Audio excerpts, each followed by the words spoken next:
খাবে না, তোমরাও যে রুখে দাঁড়াতে পারো, তোমরা একটা পেশার মধ্যে যুক্ত আছো। সেই পেশায় কারো পছন্দ হতে পারে, কারো নাও পছন্দ হতে পারে। কিন্তু সেই সহনশীলতা থাকবে না। সঙ্গে, সঙ্গে তোমাদের উপর ঝাঁপিয়ে পড়বে। এটা কিন্তু কোনমতেই মেনে নেওয়া যায় না। এবং সেই কারণেই সমাজের সর্বস্তর থেকে তুমি দেখেছো আমি আমার দেওয়ালে পরপর ২ দিন তোমাদের যে আন্দোলন, সেই আন্দোলনে আমি সহমর্মিতা দেখিয়েছি, সমর্থন করেছি। আজকে যেভাবে তোমরা মিছিল করে প্রতিবাদ করেছো সেটা সারা ভারতবর্ষের কাছে উদাহরণ হয়ে থাকলো। এবং একজন সাংবাদিকের রিপোর্টিং তোমার পছন্দ নাও হতে পারে। একজন সাংবাদিকের রিপোর্টিং নিয়ে তোমার ভিন্ন মত থাকতে পারে। তুমি সেটাকে কাউন্টার করো। স্যার গদি মিডিয়ার দালাল মানে এই শব্দ বলে আক্রমণ আপনার উপর ধেয়ে যাও। দেখো আমি যেটা বলতে চাই যে সাংবাদিকদের সমস্যাটা কিন্তু অনেক গভীরে। সাংবাদিক যারা এই মেইন মিডিয়াতে কাজ করে, যারা সোশ্যাল মিডিয়াতে কাজ করে, তাদের নিজস্ব মানে সাংবাদিক ইন্ডিভিজুয়াল সাংবাদিকের কোনো নিজস্ব এডিটোরিয়াল পলিসি থাকে না। এটা তোমার টেলিভিশনের মাধ্যমে আমি তোমার টিভির মাধ্যমে আমি সবাইকে অনুরোধ করব যে দয়া করে সাংবাদিকদের সম্পর্কে কোনো ধারণা তৈরি করার আগে আপনারা মিডিয়া এবং তার আজকের অবস্থানটা বুঝুন। মিডিয়ার ভূমিকা, মিডিয়ার রোল, মিডিয়া কারা নিয়ন্ত্রণ করে সেগুলো যদি না বোঝেন, তাহলে বেচারা রিপোর্টারকে কিন্তু আপনি আক্রমণ করছেন, অন্যায় করছেন। আপনি কিন্তু রিপোর্টার কিন্তু সে কেবলমাত্র পেশার সাথে যুক্ত, সে রোজগারের সাথে যুক্ত এবং তার একটা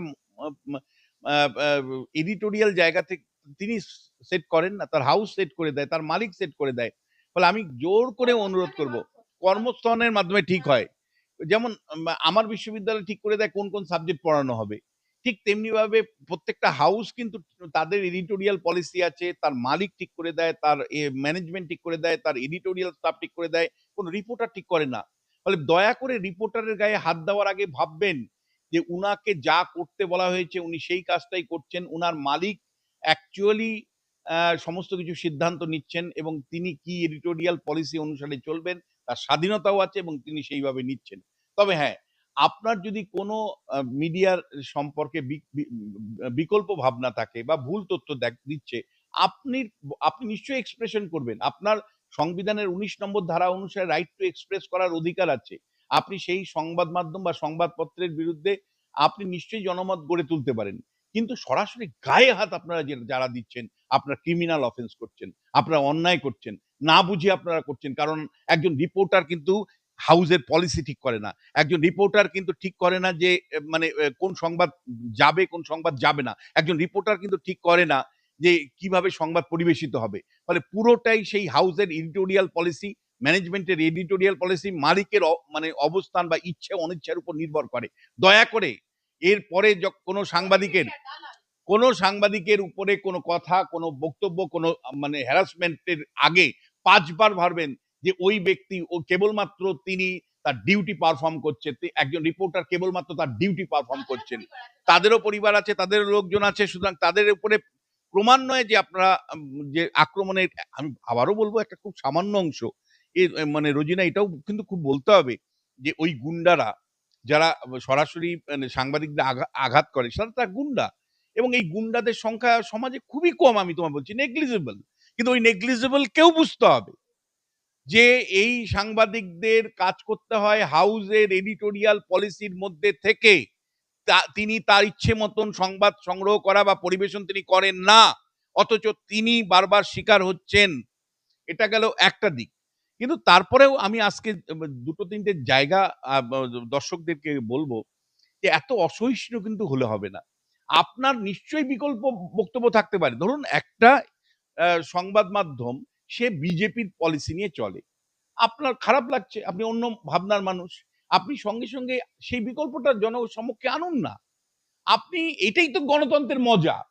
এটাই তো গণতন্ত্র। এটা আমরা তো চিহ্নই। বিজেপি একটা ধরুন আমি একটা উদাহরণ আপনাদেরকে দিচ্ছি রোজিনার চ্যানেলেই। রোজিনার বঙ্গ টিভিতে অসংখ্য বক্তব্য গেছে ছাত্র আন্দোলনকে নিয়ে।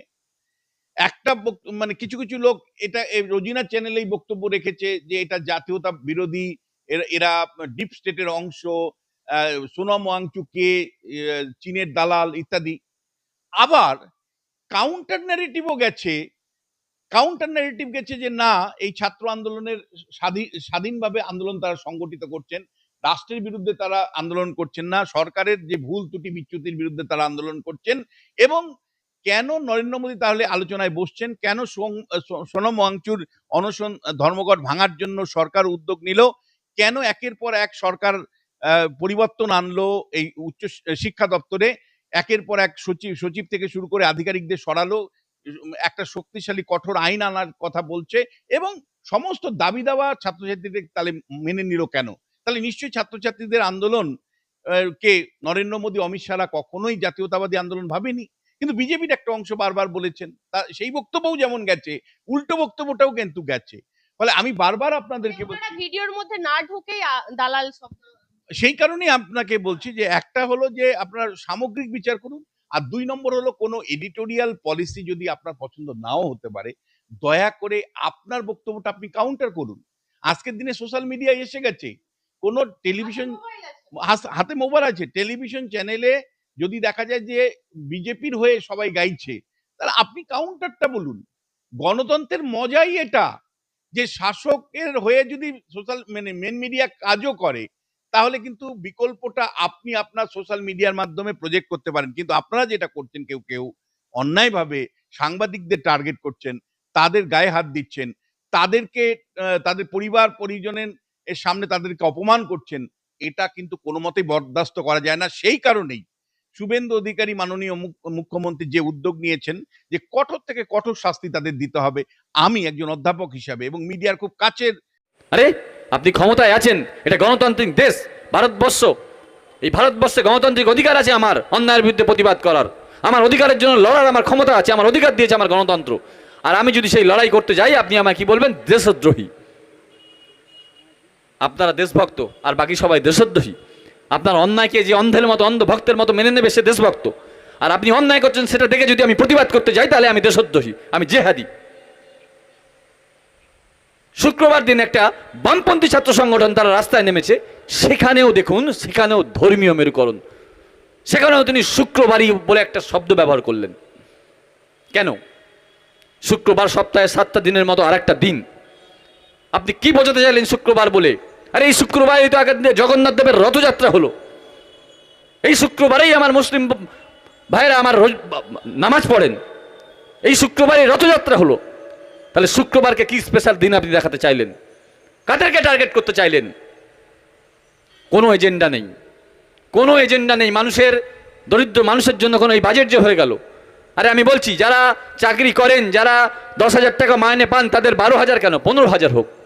কিন্তু আমার যে মানুষটা, বেশি সংখ্যক মানুষ সারাদিনে পরিশ্রম করে, সকালবেলা কাজে গিয়ে সন্ধ্যেবেলা বাড়ি আসে 500 টাকা রোজ নিয়ে, 500 টাকায় সংসার চালানো তাদের কষ্টকর হয়ে ওঠে, তাদের জন্য 200 টাকা কোথায় রোজটা বাড়ানোর চিন্তা ভাবনা তো করলেন না।